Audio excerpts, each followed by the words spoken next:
the expectation for Giannis is you're a two-time MVP, you should perform. Correct? Good morning. Welcome to another episode of Hard Foul Radio. Appreciate you spending some time here with me today. This is the show that values time. I value mine. You should value yours. So I appreciate you spending some of that value time here with me today. Let's get started. Normally I would come in here after a game, especially a finals game, and kind of give a breakdown or review of the game. I don't think there's much to talk about in regards to Game 3. I think what was supposed to happen, I think the Bucks being down 0-2, come home, role players play a little bit better, Giannis does what Giannis does, and the Bucks win, still have the Suns in 5. I don't think much has changed in regards to that. I do want to talk about, however, this is why when you get all of these sports shows that create these narratives about players, this is why players feel so strongly when it comes to defending each other from some of these narratives. Because your narrative is either you're a winner or you're not a winner. Giannis Antetokounmpo is going to have a chance to go through these finals, and he might average high 30 points a game, if not get it up to 40. Obviously, game 1, he only had 20 points, so that might end up stopping him from averaging 40 points a game. But he's dropped 40 every game since. So he's got back-to-back 40 and 10 games. First guy to do it since Shaq. And if they lose in 5, even if he's averaging 40 and 10, the narrative around Giannis is going to be two-time MVP, still can't win in the playoffs. But if there was another guy, they would say, oh, well, what is he supposed to do? He's averaging these great numbers, and he's just not getting quite enough help from his teammates. If Giannis does something that was only done by the guy we consider to be the most dominant player of all time, which is prime Shaq during those Laker runs, how can you sit there and say he's not a winner or this was not a successful series? Previous years, I'll give it to you. Like I said, I'm a Giannis fan. The previous years, he hasn't played that well in the playoffs. There's been moments where he was supposed to step up, and he didn't.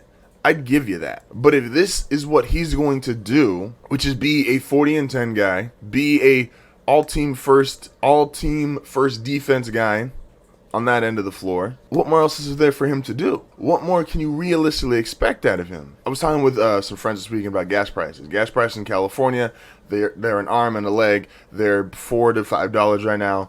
Versus gas prices in Texas are about $2 to $2.50. One of my friends, he just talked about, he was in Texas last week, said, hey, gas is $2.50 right now.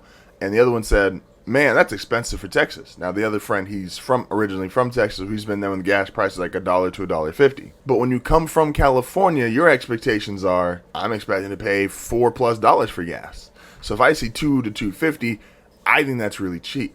He's coming from being in Texas, so going from $1.50 to $2.50, he's thinking gas is getting more expensive. The expectation for Giannis is you're a two-time MVP, you should perform. Your team might still lose, but you're performing and doing what you're supposed to do. Correct? Or is your expectation you have to win even if you don't put up 40 and 10? Where do we draw the lines on these kind of things? I've already seen sports shows this morning. They're talking about Giannis got to win, but Bucks are still going to lose. Suns are still the better team.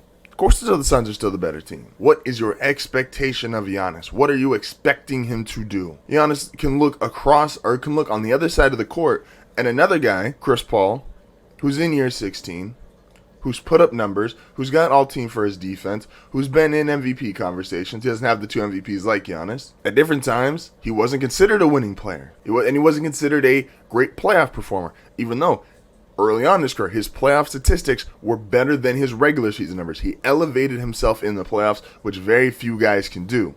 Giannis right now is playing and elevating himself better than even his regular season numbers. And no one gave Chris Paul the winner mentality or the winner title until OKC, what he did with that team, and then now here with Phoenix. So what are we doing here? Is Giannis just going to be able to go his entire career and he just has to win a title to be validated regardless of what his stats are? Or can you acknowledge that what Giannis is genuinely a once-in-a-lifetime guy at 6'11", 7 foot, who can Euro step, get to the basket, can be a rim protector, can play this kind of defense, puts up numbers that are Shaq-like, even though obviously him and Shaq have a much different game. Like, what are we looking for? Do you appreciate that? Are you the $4 gas coming and seeing $2.50 gas and going, wow, this is amazing? Or are you looking at $1.50 gas going to $2.50 and going, now this is expensive now.